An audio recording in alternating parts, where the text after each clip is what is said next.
What's going on, champs and champettes? It's FireMonkey here, and in today's YouTube video we're going to be giving you a little bit more of an update regarding Horde Rush 2025's Endless variant. Now, for those who don't know, recently got leaked that Horde Rush this year, well, it's still apparently in its current state is going to be focused on cube monsters and not the actual bugs on the island, is going to be getting a new Endless mode. Now, we're not for sure if this is going to be the only playable mode this year, or if you'll be able to play, like, Endless and then the normal, like, 3-4 round mode that already existed before, but it is interesting to see that they're working on some pretty big updates for Horde Rush this year, and recently I decided to look in the files and found some things that actually give us a little bit more of a glimpse to know how Endless mode is going to work and how the difficulty is going to continue to progress as you go through Endless mode. And there's some pretty interesting things I had actually noticed, so if I can go ahead real quickly, open up my notepad that has these notes on it, there's a few important things to mention. Firstly, let's talk about the difficulty modifier that's in place.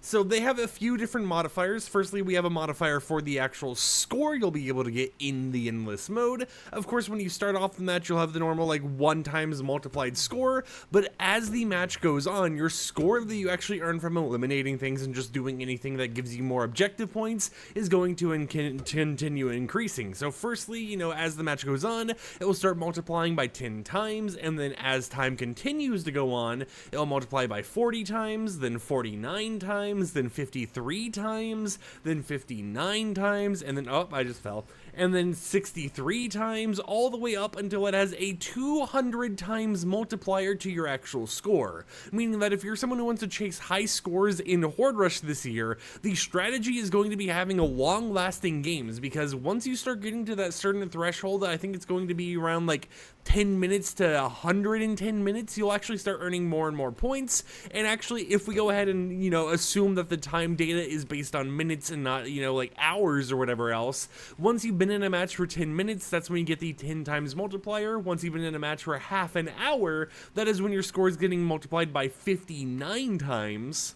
But when you've been in a match for 1 total hour, so 64 minutes as, you know, the data in the files, that is when your score is going to be multiplied by 200 times. So hour plus long matches is where Horde Rush this year is really going to shine, and it's going to be something that allows you to actually, you know, grind through all the different points and, you know, grind through getting the highest score you possibly can, while also earning new benefits here and there, because the quests this year for Horde Rush all seem to unlock new benefits in the mode itself. Next up, let's talk about the health multiplier that's going to increase as you continue going through matches. Firstly, when you start off a match, you're going to have the typical, you know, 1 times health multiplier, nothing too crazy, but once you've been in a match for 7 minutes, the enemies are going to actually start having a 5.2 times multiplier to their health.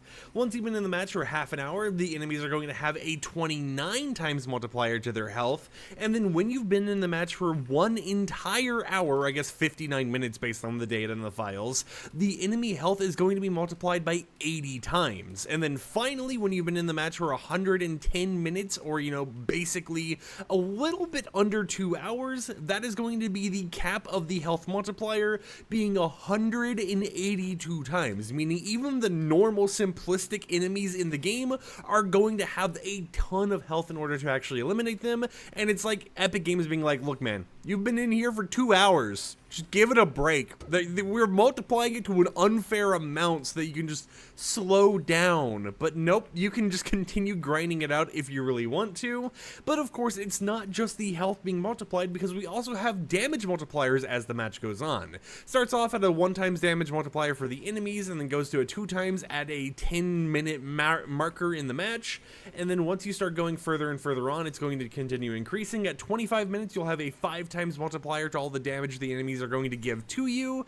At 49 minutes into the match, there's going to be a 11 times multiplier. At an hour in the match, it's going to be a 13 times multiplier, and once you get to the hour point, the enemy damage is going to continue increasing exponentially a lot faster, so you're going to be noticing it getting harder and harder to actually eliminate things, because they're going to be dealing more damage to you and getting more health. But once you get all the way up there to 1 hour and 50 minutes, aka, you know, 110 minutes, minutes, that is when the enemies are going to be doing a total of 25 times damage whenever they hit you even once. So once you get further on there, the enemies, the actual cube monsters, are going to be just demolishing you, right? So it's going to be something where long matches are going to require a lot of skill and actually, in order to, you know, actually do good in them. And it makes me wonder how people who might come from like a background of like Call of Duty zombies, for example, are going to handle it, because, you know, in this case, they're not going to change their movement or anything as you get further on, so there won't be any like super sprinters or anything, but the enemies will just keep getting more health and keep dealing more damage to you. On top of that, we have a few other multipliers. So firstly, the health of all the enemies in the game are going to change depending on how big of a squad you have. So if you're by yourself, the enemies are just going to have that normal 1 times base multiplier on top of all the other multipliers in the game.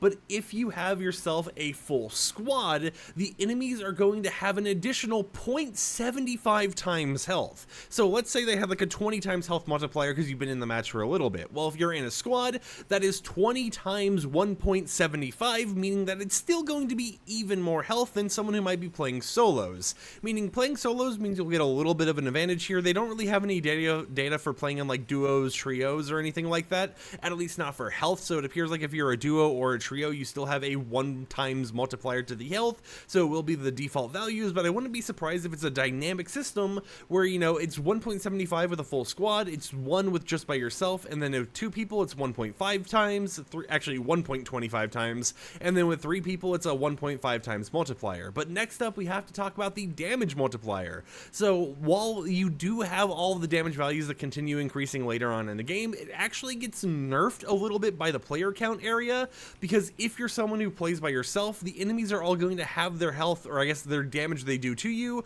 multiplied by a 0.4 times multiplier, meaning that they're going to be doing like half of the actual damage value. If you're in duos, or I guess in this case it's actually trios, there's no information for duos, it appears just to be the 0.4, they're going to be doing a 0.6 times multiplied value. So let's say they did 10 damage, you know, multiply that, or I guess divide it by multiply it by 0.6, of course, right? If you're going to divide it by 1.6.